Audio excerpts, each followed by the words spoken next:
हमें जन्म देने वाली हमारी माँ हुलसी थी। लोग कहते हैं कि हम अभागे थे, इसीलिए हमारे पैदा होते ही वो चल बसी।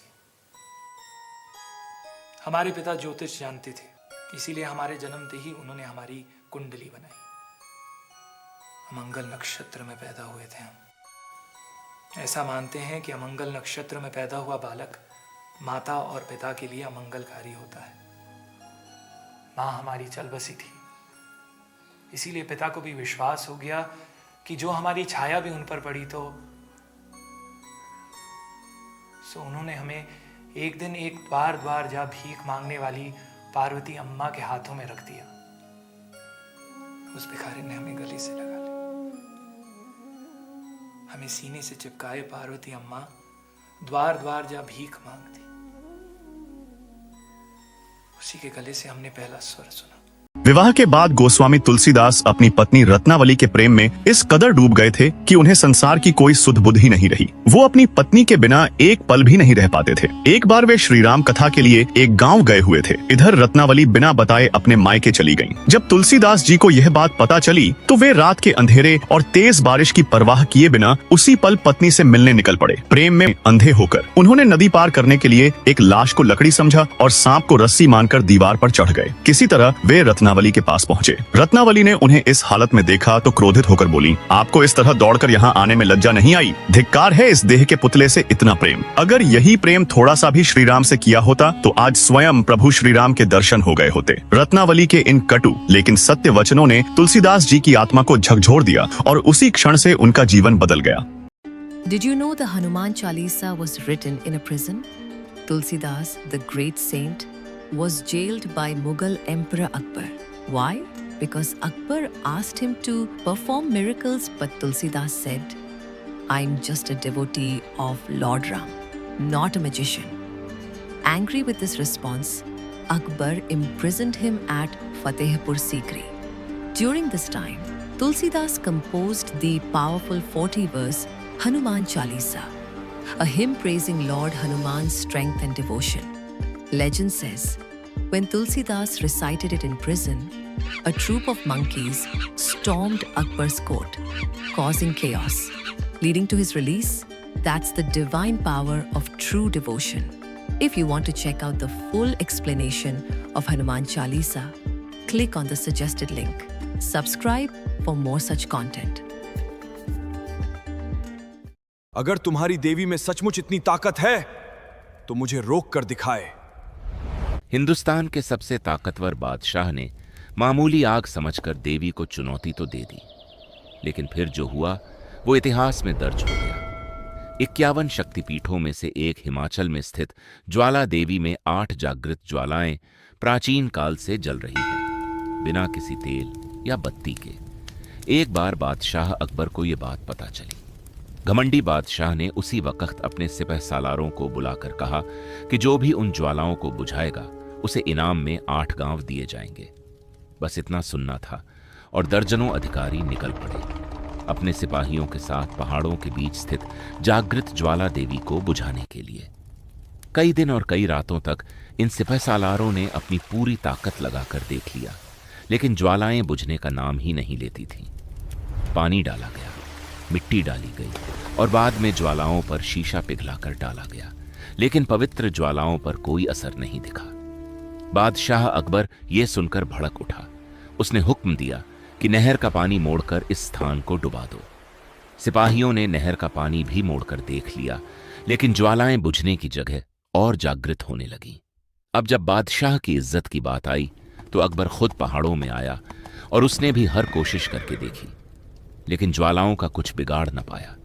ये बात शायद ही कोई जानता हो कि ज्वाला देवी शक्तिपीठ में 8 नहीं बल्कि 9 ज्वालाएं दिखती हैं, और 9वीं ज्वाला केवल उसी को दिखाई देती है जिसके हृदय में अहंकार न हो। लेकिन उस रात जब अकबर सोने गया तब उसने सपने में खुद को मंदिर के भीतर पाया। उसे 8 नहीं बल्कि 9 ज्वालाएं दिख रही थीं। 9वीं ज्वाला से पवित्र आदेश सुनाई दिया, जिस लौ को तू बुझाना चाहता है वहीं तेरे भीतर भी जल रही हैं। कहते हैं कि उस रात मंदिर के सभी पुजारियों ने पवित्र 9वीं ज्वाला के दर्शन किए। देवी के 9 रूप पूरे हुए। अगले दिन बादशाह अकबर मंदिर आया, लेकिन ना तो उसके साथ सिपाही थे और ना उसके सिर पर अहंकार सवार था। माता ज्वाला देवी की भक्ति में डूबा हुआ बादशाह अकबर सोने का छत्र लेकर नंगे पैर मंदिर में आया। अपने साथ लाए सोने के छत्र को अकबर ने माता के चरणों में अर्पित किया। बादशाह अकबर का चढ़ाया हुआ वो सोने का छत्र आज भी ज्वाला देवी मंदिर में मौजूद है। यही वो दिन था जब अहंकार पर भक्ति ने विजय पाई और जागृत शक्तिपीठ माता ज्वाला देवी की कृपा से पूरे भारत को उनकी भक्ति में डूबने का पवित्र अवसर मिला। मां ज्वाला देवी के पवित्र दर्शन करते हुए कमेंट में जय मां ज्वाला देवी लिखकर माता का आशीर्वाद अवश्य लीजिए। ஹனுமானின் தெய்வீக பிறப்பு கதை. வானர குலத்தைச் சேர்ந்த கேசரியின் மனைவியான அஞ்சனை தேவி குழந்தை வரம் வேண்டி சிவபெருமானை நோக்கி கடும் தவம் மேற்கொண்டாள். பல வருடங்களாக தொடர்ந்த அவளது இடைவிடாத பக்தியால் சிவபெருமான் அவளது வேண்டுதலை கேட்டு மனமகிழ்ந்து அருள் புரிந்தார். திடீரென்று வானத்திலிருந்து ஒரு தெய்வீக பாயாசம் அஞ்சனை தேவியின் கைகளில் விழுந்தது. அது இறைவனின் ஆசி நிறைந்த பிரசாதமாகும். அந்த புனிதமான பிரசாதத்தை உண்ட அஞ்சனை தேவி இறைவனின் அருளால் ஒரு வலிமையான மற்றும் தெய்வீக குழந்தையை பெற்றெடுத்தாள். காற்று தேவனின் ஆசி பெற்றதால் இவன் வாயுபுத்திரன் என்றும், கேசரியின் மகனாக பிறந்ததால் கேசரி நந்தனன் என்றும் அழைக்கப்படுகிறான். சிவபெருமானின் அவதாரமாகவும் கருதப்படும் ஹனுமன் தனது அபாரமான சக்தியால் உலகிற்கே வழிகாட்டியாக திகழ்ந்தான். श्री गुरु चरण सरोज रज निज मन मुकुरु सुधारि बरनउँ रघुबर बिमल जसु जो दायकु फल चारि बुद्धिहीन तनु जानिके सुमिरो पवन कुमार बल बुद्धि विद्या देहु मोहि हरहु कलेस विकार।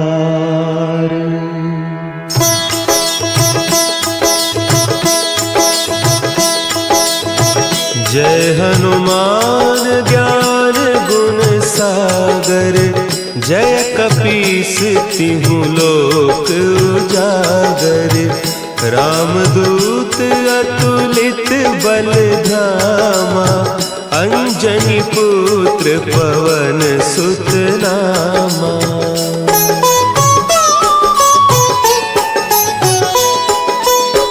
महावीर विक्रम बजरंगी कुमति निवार सुमति के संगी कंचन बरन विराज सुबेसा कानन कुंडल कुंचित केसा हाथ वज्र और ध्वजा विराजे कांधे मुंज जनेऊ साजे शंकर सुवन केसरी नंदन तेज प्रताप महाजगवंदन।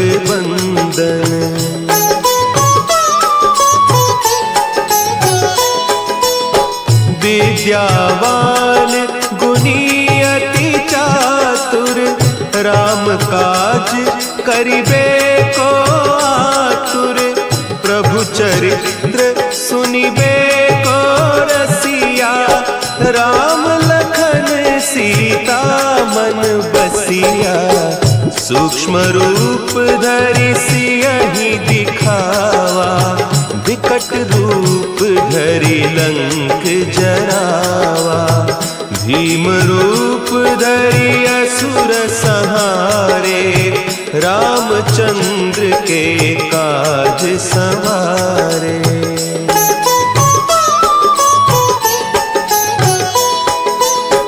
लाए सजीवन लखन जियाए श्री रघुवीर हरषि उर लाए रघुपति कीन्ही बहुत बड़ाई तुम मम प्रिय भरतहि सम भाई सहस बदन तुम्हरो जस गावे, अस कही श्रीपति कंठ लगावे।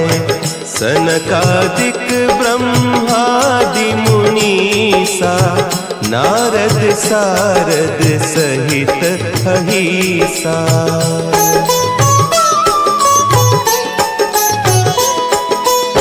जम कुबेर दिगपाल जाते, कभी को विद कही सके कहते। तुम उपकार सुग्रीव ही कीन्हा, राम मिलाय राजपद दीन्हा। तुम्हरो मंत्र विभीषण माना, लंकेश्वर भय सब जग जाना। जुग सहस्त्र जो जन पर भानु, लील्योताहि मधुर फल जानू।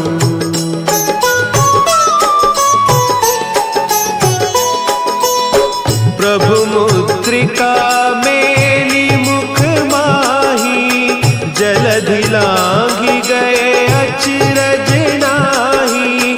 दुर्गम काज जगत के जेते, सुगम अनुग्रह तुम्हारे तेते। राम दुआरे तुम रखवारे, होत न आज्ञा बिनु पैसारे। सब सुख लहे तुम्हारी सरना, तुम रक्षक काहू को डरना।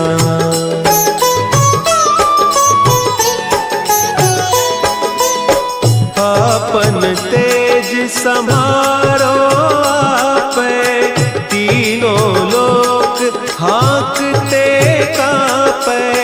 भूत पिशाच निकट नहीं आवे, महावीर जब नाम सुनावे।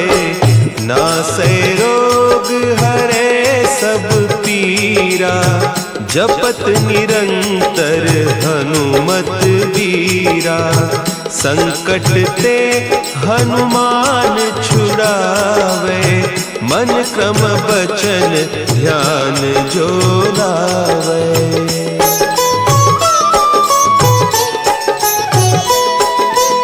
सब पर राम तपस्वी राजा, तिनके काज सकल तुम साजा। और मनोरथ जो कोई लावे, सोई अमित जीवन फल पावे। चारों जुग परताप तुम्हारा, है प्रसिद्ध जगत उजियारा। साधु संत के तुम रखवारे, असुर निकंदन राम दुलारे।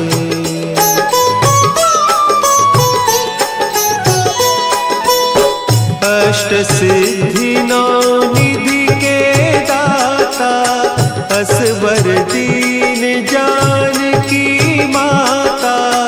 राम रसायन तुम्हारे पासा, सदा रहो रघुपति के दासा। तुम्हारे भजन राम को पावे, जन्म जन्म के दुख बिसरावे। अंत काल रघुबरपुर जाई, जहाँ जन्म हरि भक्त कहाई।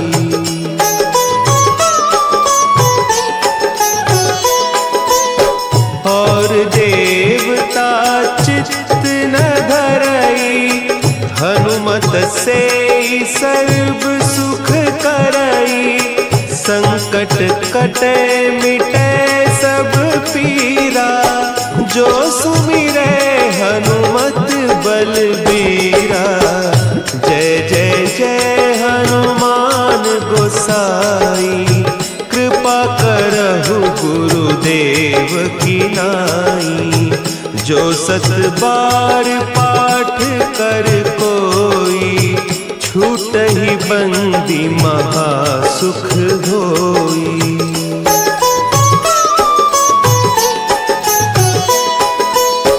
जो यह पढ़े हनुमान चालीसा, होय सिद्धि साखी गौरी सा। तुलसीदास सदा हरि चेरा, की जयनाथ हृदय महडेरा।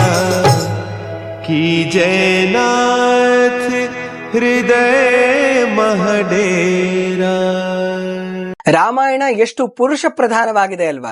ಏನೂ ಗೊತ್ತಿಲ್ಲದೆ ಇರೋ ಅಹಲ್ಯೆಗೆ ಕಲ್ಲಾಗುವಂತೆ ಶಾಪವನ್ನ ಕೊಟ್ಟುಬಿಟ್ರು.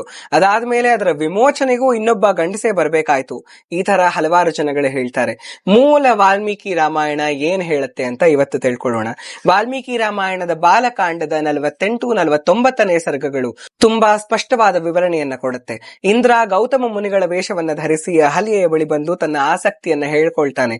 ಅವಾಗ ಅಹಲ್ಯೆ ಆತನೇ ಇಂದ್ರ ಅಂತ ತಿಳಿದು ದೇವತೆಗಳ ರಾಜನೇ ನನ್ನಲ್ಲಿ ಆಸಕ್ತಿಯನ್ನ ಹೊಂದಿದ್ದಾನೆ ಅನ್ನೋ ಕುತೂಹಲದಿಂದ ತನ್ನ ಸಮ್ಮತಿಯನ್ನ ಸೂಚಿಸ್ತಾಳೆ. ನಂತರ ಅವರಿಬ್ಬರ ಸಂಗಮ ಆಗತ್ತೆ. ಆಮೇಲೆ ಅಹಲ್ಯೆನೇ ಹೇಳ್ತಾಳೆ, ಗೌತಮ ಮುನಿಗಳ ಕ್ರೋಧದಿಂದ ನಿನ್ನನ್ನ ಇಬ್ಬರನ್ನು ರಕ್ಷಣೆ ಮಾಡ್ಕೋ, ಇಲ್ಲಿಂದ ಓಡಿ ಹೋಗು ಅಂತ. ಹಾಗೆ ಇಂದ್ರ ಓಡಿ ಹೋಗ್ತಿದ್ದಾಗ ಗೌತಮ ಮುನಿಗಳು ಬಂದು ಇದನ್ನೆಲ್ಲ ತಿಳಿದು ಮೊದಲು ಇಂದ್ರನಿಗೆ ಶಾಪವನ್ನ ಕೊಡ್ತಾರೆ, ನೀನು ವಿಫಲನಾಗ್ಬಿಡು, ನಪುಂಸಕನಾಗ್ಬಿಡು ಅಂತ. ನಂತರ ಅಹಲ್ಯೆಗೆ ಕಲ್ಲಾಗುವಂತ ಶಾಪವನ್ನ ಕೊಡೋದಿಲ್ಲ. ಮೂವಿ ಸೀರಿಯಲ್ಗಳಲ್ಲಿ ಮಾತ್ರ ಇದು. ಮೂಲ ರಾಮಾಯಣದಲ್ಲಿ ಗೌತಮ ಮುನಿಗಳು ಹೇಳ್ತಾರೆ, ನೀನು ಇದೇ ಆಶ್ರಮದಲ್ಲಿ ಯಾರ ಕಣ್ಣಿಗೂ ಕಾಣಿಸದಂತೆ ತುಂಬಾ ವರ್ಷಗಳ ಕಾಲ ತಪಸ್ಸನ್ನ ಆಚರಣೆ ಮಾಡು, ವಾಯುವನ್ನೇ ನಿನ್ನ ಆಹಾರವಾಗಿ ಸ್ವೀಕಾರ ಮಾಡು, ಸಂಪೂರ್ಣವಾಗಿ ಕಾಮ ಲೋಭ ಮೋಹದಿಂದ ನೀನು ಮುಕ್ತಳಾದ ಮೇಲೆ ಶ್ರೀರಾಮ ಬಂದು ನಿನ್ನ ಶಾಪದ ವಿಮೋಚನೆಯನ್ನ ಮಾಡ್ತಾನೆ, ನಂತರ ನಾವಿಬ್ರು ಮತ್ತೆ ಒಂದಾಗ್ತೀವಿ ಅಂತ ಹೇಳ್ತಾರೆ. ಇದನ್ನೇ ವಿಶ್ವಾಮಿತ್ರ ಮುನಿಗಳು ರಾಮ ಲಕ್ಷ್ಮಣರಿಗೆ ತಿಳಿಸ್ತಾರೆ.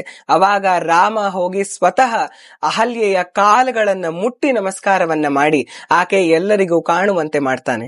ಆಕೆ ದುರಾಚಾರಿಣಿ ಅಂತ ಹೇಳಿದ್ದುಂಟು. ಆದ್ರೆ ತಪಸ್ಸಿನ ನಂತರ ವಿಶ್ವಾಮಿತ್ರ ಮುನಿಗಳು ಆಕೆಯನ್ನ ಮಹಾ ಸೌಭಾಗ್ಯಶಾಲಿನಿ, ದೇವರೂಪಿಣಿ, ಮೋಡಗಳು ಮುಚ್ಚಿದ ಪ್ರಜ್ವಲಿತವಾದ ಚಂದ್ರ, ಹೊಗೆ ಮುಚ್ಚಿದ ಅಗ್ನಿ ಅಂತ ಕರೆದಿದ್ದೂ ಉಂಟು. ಇದು ಶೋಷಣೆಗೆ ಒಳಗಾದ ಸ್ತ್ರೀಯ ಕಥೆ ಅಲ್ಲ. ನಾವೆಲ್ಲರೂ ಭಕ್ತಿ ಆಧ್ಯಾತ್ಮ ಮಾರ್ಗದಲ್ಲಿ ಒಂದಲ್ಲ ಒಂದು ಬಾರಿ ಈ ತರ ತಪ್ಪನ್ನ ಮಾಡ್ತೀವಿ, ಜಾರ್ತೀವಿ. ಆದ್ರೆ ಅವಾಗ ನಾವು ಹಿಂಜರಿಬಾರದು. ನಮ್ಮ ತಪಸ್ಸನ್ನ ಭಕ್ತಿಯನ್ನ ಇನ್ನೂ ಹೆಚ್ಚುಗೊಳಿಸ್ಬೇಕು. ನಾವು ಹಾಗೆ ಹೆಚ್ಚುಗೊಳಿಸ್ತಾ ಹೋದ್ರೆ ತಪಸ್ವಿಗಳಾಗಿ ಭಗವಂತನನ್ನ ಪಡೆಯೋದು ನಿಶ್ಚಿತ ಅಂತ ಅಹಲ್ಯೆಯ ಕಥೆ ನಮಗೆ ಸಿದ್ಧಪಡಿಸುತ್ತೆ. ನಿಜವಾದ ರಾಮಾಯಣವನ್ನ ಓದಿ ತಿಳಿಯೋಣ. ಹರೇ ಕೃಷ್ಣ. அது வேற ஒரு சர்ச்சை. ராவணன் ஒரு தமிழன், அவனை ஒரு ஆரியன் கொன்று விட்டான். ராவணன் நாய்டாவை சேர்ந்தவர். அது உங்களுக்கு தெரியுமோ? நாய்டா பக்கத்துல அந்த கிராமத்துல தான் அவருடைய மூதாதையர்கள் புலஸ்திய வம்சத்துல வந்தவன் ராவணன். புலஸ்தியருடைய பிள்ளை விஸ்ரவசுடைய பிள்ளை தான் ராவணன். விஸ்ரவசுடைய மூத்த பிள்ளை தான் குபேரன். விஸ்ரவசுடைய குலத்துல வந்தவர், நாய்டால இருந்தார். பின்ன எப்படின்னா இவர் லங்காக்கு வந்தார்னா, இந்த குபேரன் அவன் ஒரு பெரிய பிரைவேட் லெண்டர், அதனால நிறைய தனம் சேர்ந்துடுத்து. அதனால ஒரு தீவு வாங்கிட்டான். ஏதாவது எங்கேயாவது வாங்கினா இப்ப எல்லாரும் ஐலாண்ட் வாங்குறது ஒரு பெரிய ஒரு வழக்கமா படுத்து. அதனால அவர் போய் ஒரு தீவு வாங்கிட்டார். அந்த தீவுல இவன் இருக்கான், குபேரன் கிட்ட தன்னுடைய பலத்தை காண்பிச்சு சீஸ் பண்ணிட்டான் ராவணன். Ravana is from Noida. அவருக்கும் தமிழுக்கும் சம்பந்தமே கிடையாது. விஞ்சி நீங்க வால்மீகி ராமாயணத்துல பார்த்தா 2 சம்பவங்கள் தமிழர்கள் இருக்கா. ஒன்னு அகஸ்தியர் வடதேசத்திலிருந்து அகஸ்தியர் கூடத்திலிருந்து அங்கேருந்து தாமிரபரணி உற்பத்தமாச்சுன்னு சுந்தரகாண்டத்துல இருக்கு. அப்படின்னா அகத்தியர் அகத்தியம் தமிழை வளர்த்திருக்கார். 2வது ஹனுமான் தமிழ் பேசியிருக்கணும். எப்படி தெரியறதுன்னா, சீதை கிட்ட சம்ஸ்கிருதத்துல பேச வேண்டாம், ஒருவேளை நம்ம சம்ஸ்கிருதத்துல பேசினா இவளுக்கு புரியுமோ புரியாதோ, அதனால மனுஷர்கள் பேசக்கூடிய மதுர மொழியில் பேசலாம்னு ஆரம்பிக்கிறார் வால்மீகி ராமாயணத்துல. வியாக்கியாத்தாக்கள் கேட்டா மதுர மொழி தான் எதுனா தமிழ் மொழினா, ஏன்னா தமிழுக்கும் அமுது என்று பெயர் அப்படின்னு அந்த இடத்துல தமிழ் தான் பேசியிருக்கார். ஒருத்தர் வேடிக்கையா கேட்டார், ஹனுமான் தமிழ் பேசியிருக்காருன்னு எப்படி தெரியும்? ஏன்னா ஹனுமானுக்கு இன்னைக்கும் பிரசாதம் தெரிஞ்சாதம் தான், நிச்சயமா தமிழ் தான் பேசியிருக்கணும். அதனால ராவணனுக்கும் தமிழுக்கும் சம்பந்தமே கிடையாது. இல்ல சார், அவர் லங்கையில இருந்தார், லங்கையில இருந்தாங்கிறதுக்காக தமிழ் சம்பந்தம் இருக்கா? அப்படி இருந்திருந்தாலும் நம்ம ஒத்துக்கூடாது. ஏன்னா 7 பெண்கள் அவரை ட்வீட் பண்ணிட்டா மீட்டூல. 7 பெண்கள் கிட்ட அபச்சாரப்பட்டிருக்கான் ராவணன். இப்பேற்பட்டவன் நல்ல ஸ்ரத்தையோடு கூடியவன். ராவணனுடைய பலத்துக்கு குறைச்சலே இல்ல. சுந்தரகாண்டத்துல ஹனுமான் லங்கா பிரவேசம் பண்ணி வியந்து போறார். இந்த லங்கையா ராமன் ஜெயிக்க போறார், என்னமா அட்மினிஸ்டர் பண்றான் இந்த ராவணன். கிரேட் அட்மினிஸ்ட்ரேட்டர், பெரிய சிவபக்தன், வைதிகன் அக்னிஹோத்திரம் பண்ணவன், ஞாபகம் வச்சுங்கோ. அக்னிஹோத்திரம் எப்படி பண்ணிருக்கான்னு தெரியுமோ? அவன் பரமபதிச்ச உடனே அக்னிஹோத்திரம் பண்றவா யாராவது போயிடுறான்னு வச்சுங்கோ, அவ போன உடனே இந்த திரேதாக்னி கல்பனம்னு பண்ணணும். அவ எந்த அக்னிஹோத்திரம் பண்ணிருக்காளோ அந்த அக்னியை வச்சிருந்துதான் இவாளுக்கு அந்திம சம்ஸ்காரம் பண்ணணும். அப்போ ராமர் சொல்றார், விபீஷணா உங்க அண்ணாக்கு நீ அந்திம சம்ஸ்காரம் பண்ணு, அவன் செய்த அக்னிஹோத்திரத்திலேருந்து அக்னியை எடுத்துன்னு வாங்குறார். பிராமணன், வைதிகன், வைணிகன், சிவபக்தன், அட்மினிஸ்ட்ரேட்டர், பலவான். ஆனா பெரிய ஃப்ளா, கேரக்டர் இல்ல. எல்லாம் நன்னா இருக்கு ராவணன் கிட்ட, கேரக்டர் இல்ல. அந்த இடத்துல ராமர் அப்படி ஜெயிச்சு நின்னார். என்ன ஒரு கேரக்டர்! சீதைக்காக இவ்வளவு தேடின்னு வந்தாரே இல்லையா? எடா ராஜாக்கள் அவ அப்பா தசரதர் பண்ணாத கல்யாணமா, சரி திரும்பி போயிருக்கலாமோன்னு உத்தரப்பிரதேஷ்க்கு I tried searching for Sita, I couldn't find no way அப்படின்னு சொல்லிட்டு போயிருக்கலாமோனோ, அப்படி கஷ்டப்பட்டார், மெனக்கெட்டார்.